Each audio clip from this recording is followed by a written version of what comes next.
২০২৫ সালে সারা দেশে চুরি, ডাকাতি, ছিনতাই, আধিপত্য বিস্তার, ধর্মীয় অবমাননা সহ বিভিন্ন অভিযোগে ২৯২টি ঘটনায় গণপিটুনিতে ১৬৮ জন নিহত ও ২৪৮ জন আহত হয়েছেন। বিদায়ী বছরে ৩১৮টি হামলার ঘটনায় কমপক্ষে ৫৩৯ জন সাংবাদিক হত্যা, নির্যাতন ও হয়রানির শিকার হয়েছেন। এর মধ্যে ৩ জনকে হত্যা, ২৭৩ জনকে বিভিন্নভাবে নির্যাতন ও আহত, ৫৭ জনকে লাঞ্ছিত, ৮৩ জনকে হুমকি এবং ১৭ জন সাংবাদিককে গ্রেফতার করা হয়েছে।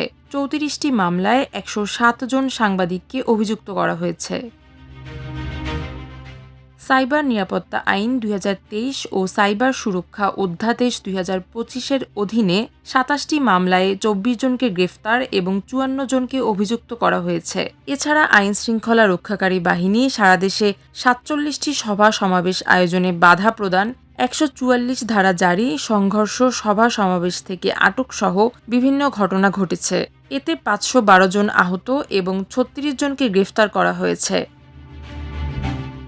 পুলিশি হেফাজত, নির্যাতন, গুলি, বন্দুকযুদ্ধ, আইনশৃঙ্খলা রক্ষাকারী বাহিনীর সঙ্গে সংঘর্ষ ইত্যাদি ঘটনায় ৪০ জন নিহত হয়েছেন, যাদের মধ্যে ৬ জন সংঘর্ষে বা কথিত বন্দুকযুদ্ধের নামে, ১২ জন নির্যাতনে, ১২ জন আইনশৃঙ্খলা রক্ষাকারী বাহিনীর হেফাজতে এবং ১০ জন গুলিবিদ্ধ হয়ে নিহত হয়েছেন। এছাড়া পুলিশের ভয়ে পালাতে গিয়ে ও অসুস্থ হয়ে ১০ জনের মৃত্যু হয়েছে। কারাগারে বা কারা হেফাজতে অসুস্থ, আত্মহত্যা ও নির্যাতনে ৯২ জন আসামি মারা গেছেন। ২০২৫ সালে কমপক্ষে ২০৪৭ জন নারী ও কন্যা শিশু নির্যাতনের শিকার হয়েছেন। ৮২৮ জন ধর্ষণের শিকার হয়েছেন। এর মধ্যে ৪৭৪ জন ১৮ বছরের কম বয়সী। এছাড়া ১৭৯ জন নারী ও কন্যা শিশু সংবদ্ধ ধর্ষণের শিকার এবং ধর্ষণের পর হত্যা করা হয়েছে ২৮ জনকে। এসব ঘটনায় আত্মহত্যা করেছেন ১০ জন নারী। ৪১৪ জন নারী ও কন্যা শিশু যৌন নিপীড়নের শিকার হয়েছেন। তন্মধ্যে শিশু ২৩৬ জন। যৌতুকের জন্য নির্যাতনের ঘটনায় নিহত ৩৫ জন ও আহত ৩২ জন। তাছাড়া পারিবারিক সহিংসতায় ৩৮৩ জন নিহত ও আহত ১৩৩ জন। অ্যাসিড সহিংসতায় শিকার হয়ে নিহত ২ জন এবং আহত ২ জন। ২০২৫ সালে বাংলাদেশ ভারত সীমান্তে ভারতীয় সীমান্তরক্ষী বাহিনী বিএসএফের হাতে গুলিবিদ্ধ হয়ে অন্তত ৩০ জন নিহত হয়েছেন। ২ জনকে পিটিয়ে হত্যা করা হয়েছে।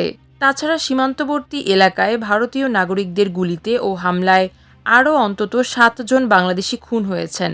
সব মিলিয়ে গত বছর ভারত সীমান্তে ৩৯ হত্যাকাণ্ড ঘটেছে। মানবাধিকার পরিস্থিতি নিয়ে সংবাদপত্রের প্রতিবেদন এবং নিজেদের তথ্যানুসন্ধানের উপর ভিত্তি করে প্রকাশিত বার্ষিক প্রতিবেদনে এ চিত্র তুলে ধরেছে মানবাধিকার সংস্থা human rights support society HRSS। প্রতিবেদনে বলা হয়, ভারত সীমান্তে বিএসএফের গুলিসহ উল্লিখিত নানা ঘটনায় আহত হয়েছেন আরও ৩৯ জন। ৬৩ জনকে গ্রেফতার করা হয়েছে।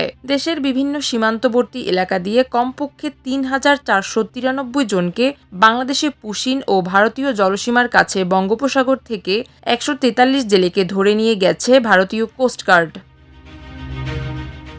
বাংলাদেশ মিয়ানমার সীমান্তে আরাকান আর্মির গুলিতে বান্দরবানের নাইক্ষ্যংছড়ি সীমান্তে গুলিবিদ্ধ হয়ে ২ জন আহত হয়েছেন। আরাকান আর্মির পুঁতে রাখা স্থলমাইন বিস্ফোরণে এক আনসার সদস্য সহ ১২ জন বাংলাদেশি আহত হয়েছেন এবং ১ জন নিহত হয়েছেন। সীমান্তের নাফ নদী ও বঙ্গোপসাগরের জলসীমা থেকে ২১টি ট্রলার সহ কমপক্ষে ১৭৬ জন জেলেকে ধরে নিয়ে গেছে আরাকান আর্মি। ২০২৫ সালে সারা দেশে রাজনৈতিক ও দলীয় আধিপত্য বিস্তার, রাজনৈতিক প্রতিশোধ পরায়ণতা, সমাবেশ কেন্দ্রিক সহিংসতা, কমিটি গঠন নিয়ে বিরোধ, নির্বাচন কেন্দ্রিক সহিংসতা, চাঁদাবাজি ও বিভিন্ন স্থাপনা দখল কেন্দ্রিক ৯১৪টি সহিংসতায় ১৩৩ জন নিহত হয়েছেন।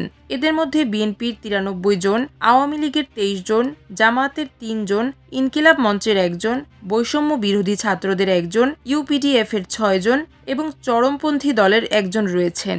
এছাড়া আহত হয়েছেন ৭,৫১১ জন।